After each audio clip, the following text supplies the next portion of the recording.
When Jaw die, nobody cry. When Kong die, everybody cry.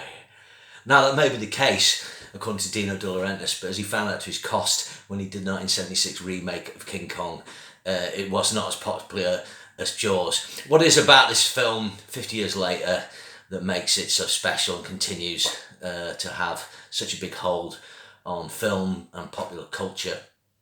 Well, I'll go through a few reasons why I think that is. But let's just look at a little bit of history of it first. This, at the time, was the highest grossing film of all time. It grossed $470 million worldwide. Its domestic box office was $260 million and its international was $210 million. So quite a high percentage there of international box office first and foremost. That's quite unusual back then. Typically, a lot of films tended to make more at the domestic box office. This one did, but not much more. You'd have to look like something like the James Bond films for a comparison with this, where the international box office is actually bigger than the domestic US box office. If released it today, it would gross about $2.4 billion, which would firmly put it, according to IMDb, the 14th most successful film of all time. But I actually think it would gross more now with the Chinese market, where this would go down well, I think. Because it's a monster movie, the new Asian markets, places like India and so on. There's more markets now. You also got IMAX, 3D, possibly. Yeah, I know they did Jaws 3D, but they might release it in that. So basically, I think this film would be, in the top 10 grossing films of all time. Obviously, this is the third film made by Steven Spielberg. Jules, a TV film that was released internationally in Europe to cinemas. Then he did the Sugarland Express, which I think is his first collaboration with John Williams. But with this, there was a lot of problems obviously on set. I'm not going to go on about them. You can read up. There's numerous documentaries, there's numerous info out there on the internet. You don't need me to regale it to you.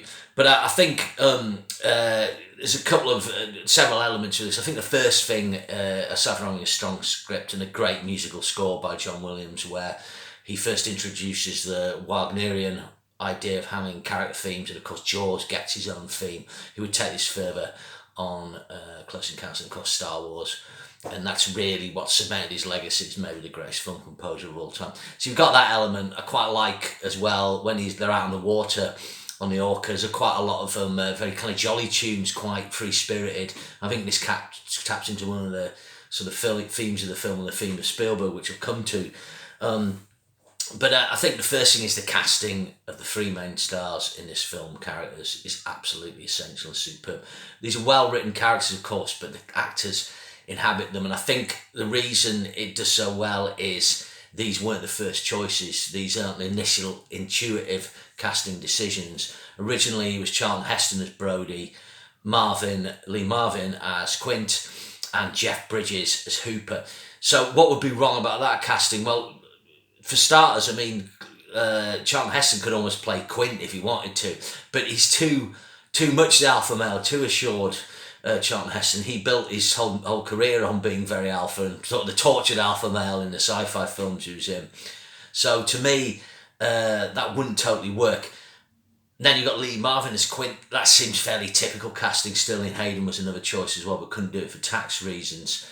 I think Lee Marvin, great actor, but I don't know, it just wouldn't work as well. And then, of course, Jeff Bridges is Hooper. Jeff Bridges is like a stoner, but he's not a beta male. Jeff Bridges can kind of dish it out a bit. I think at this time he's quite tall. So the casting of Dreyfuss, of course, works a lot better, doing a sort of neurotic thing. And obviously Robert Shaw, just kind of perfect, kind of what you wouldn't think would be the right casting, but absolutely he is. Shaw this time would have got kind of more known with The Sting. And of course he was a writer, and John Milius did a script polish on this, and I think he did the extra rewriting of the SS Indianapolis speech, which of course must rank as one of the greatest scenes of dialogue driven scene in all of cinema. It's absolutely amazing. And Shaw as well, when I saw him in other films, I never recognised him quite as Quint, because he had like the grey hair, let his grey show out, he had like the salty sea chops. It's almost, he really does sink into the character, and his Irish American sort of twinge works perfectly well with this. Then you've got Bill Butler's cinematography. Famously, Jaws is shot handheld on the boat scenes. Originally, we're going to lock down the camera. Bill Butler was like, look, the whole audience is going to get seasick if we do this. He's going to wobble around. Great job of handhelding it. Very heavy cameras. I don't know how many assistants he would have had. Well, he maybe didn't operate the camera himself. I'm not sure. But brilliant job. You can't tell this film's handheld. And Verna Field's excellent editing as well. Mother Cut, they called her. And famously as well, Spielberg decided after a test screening he needed an extra fright. The studio wouldn't give him any more money because he's gone way over budget. So he went to Verna Field's house. They filled her swimming pool with milk, got a bit of a little set inside and filmed the head popping out, which of course is one of the great shock scares in cinema as well. Another thing I really like about this film is its slow burn 70ness and its adoption of the disaster movie plot trope. So what do I mean by that? Well, basically in the Towering Inferno, you've got the Paul Newman figure, like he's questioning the electrics and what they've done wrong on the Towering Inferno, and Steve McQueen's like, you build these things too high. Of course, in Jaws, Chief Brody wants to shut down the beaches, but the mayor, the authority figure, played by Murray Hamilton, also another really good performance, won't let him, doesn't want to, and of course it ends in tragedy when a young boy gets killed. Look online, there's another really good story about that as well, about the woman who plays his mother. But that's really good, and really it kind of takes that thing of the disaster movie, but also has the monster movie aspect of it. This time, obviously, you've had The Exorcist, Rosemary's Baby's a huge hit. So these are horror films. Jaws isn't, but it can use those horror elements. So if you take those two really successful genres at that time, it's magic, isn't it? And of course, it had a brilliant advertising campaign with that triangulate composition. It's one of those film posters that tells you all you need to know about the film. You don't need to know more. You've got to want to see that.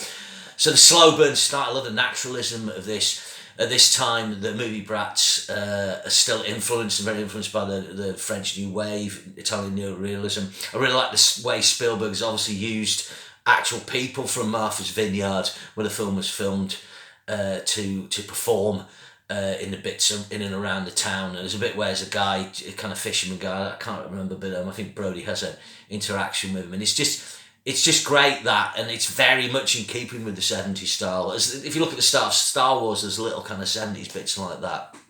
I think that pacing would be too slow for the modern audience. And this film is a lean 2 hours. So, the only other thing, is that the Spielberg element of what I call the irresponsible adult adventure. Chief Brody, he's got a wife, he's got 2 kids, he fucks off on a boat with a mad seaman and a crazy marine biologist to go and hunt a 25-foot shark. I mean, it's completely irresponsible, but this is the Spielberg thing where a lot of his early films, there's an idea of escape, wanting to escape adult responsibility and the childlike wonder. Of course, in Close Encounters, he takes it even further. Richard Dreyfuss goes completely mad, wrecks his garden and wrecks his kitchen by building a model, leaves his family as well and goes off in a spaceship. Okay, so why was this film really successful? It was his rollouts. So prior to this, films had what would be a slow rollout. They'd open in Los Angeles, maybe New York, word of mouth would build, and then they'd open in other regions, and then you'd advertise as you went along. They'd tried this experiment with a film called Breakout with Charles Bronson, I found out. And that had proved quite successful. Not a huge hit, but it was a good idea. So the top brass decided this was coming out in the summer. It was a Somerset film, not in Somerset. And they released it on 450 screens and used big TV advertising for this. And if you probably go on YouTube, you'll find those really effective advert little breaks. This quickly expanded to 700 and 950 screens now. Typically films can open as much as 4,000 screens now, but back then this was unheard of, and it changed the way films were marketed, doing a big rollout. But the other key thing, of course, it was released in the summer. Prior to this, there was no concept of when was a good time to release a film, probably apart from Christmas or a Christmas film, and of course going into awards season. But this gave people realise that the summer was a perfect time to release films. People on the school holidays, if you pick the right kind of product, people will go to repeat viewings, and we've all done that. So this again just changed that. It changed the way we consume films. It changed how cinema was released, how we consume it. This film's not groundbreaking technically. The shark's rubbery. It still doesn't work, and that was the other beauty really. The shark's pretty bad that it's kept. Spielberg realised he had to keep it out of view. The threat of the shark is more scary than the actual visual of it. Also the bit where Quint gets eaten, like particularly gory. Yeah, so that pretty much covers it. But I'll give you some of my memories of this. This film wasn't released in the UK until December, I think. It was December the 6th. But it was premiered October 1981 on ITV, I think. It got 23 million views, and this was the highest viewing until the premiere of Live and Let Die, which I think might have been the year before, which was 25 million, or maybe it was a year after. That still held the record for a long time. But obviously, I loved it, but I think my brother went to see this for his birthday. Now, it couldn't have been November 1975 because the film wasn't out then, so maybe it was November 1976. His birthday's November the 7th. So I think maybe it was a re-release. Typically, like, they did second runs of films then. And I remember the excitement amongst him and his friends, and I asked him what Jaws was like. We also had a copy of the book with the original Bentley cover, which I think I read at some point. But classic film, still a great film, great acting, great scripting, great casting, great musical score, direction. It really hits all its points, and it has that climax as well. Smile, you son of a bitch. It's got that satisfying third act payoff. And films, blockbusters now need to look at this. They need to look at casting, they need to look at scripting and story and giving people a satisfying third act that leaves you wanting more. Typically films just go on too long now, but I've long since given up really on the whole kind of summer blockbuster thing. I think the last time that was really sort of potent for me was maybe the 1990s. Okay, remember to share and subscribe, and remember that Dino De Laurentiis quote, and I'll see you soon.